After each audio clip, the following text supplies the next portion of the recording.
A new security patch update is rolling out for the Samsung Galaxy S25 FE mobile. This is a monthly security patch update, and after installing it, the mobile is updated to the 5th May 2026 security patch. Coming to the size, it is 293.74 MB. I have already started downloading this update. Once it completes, I will install it. Coming to the changes that you will observe after installing this update, there is nothing major, guys. I'm here just to share whether I noticed any issues on my device after installing this update, like any data wipe, glitches or green line issues.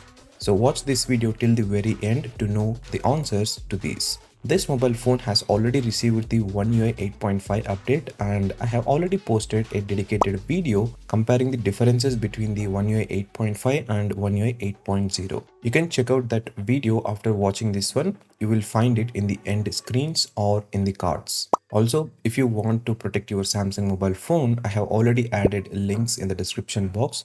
You can check those out for some very good products like screen guards, back cases, etc. for the S25 FE. Coming to the update time, it took around 6 minutes to complete. While the update is being installed, do not press any buttons. After using the mobile phone for a few hours, all I can say is that I have not noticed any issues on my device. Yes, the mobile phone gets a little warm right after the update, but it comes back to its normal state after a few minutes. So there is nothing to worry about. The internal data, files and applications all are intact, and there are no green line issues either. That's my overall update review of the Samsung Galaxy S25 FE monthly security patch.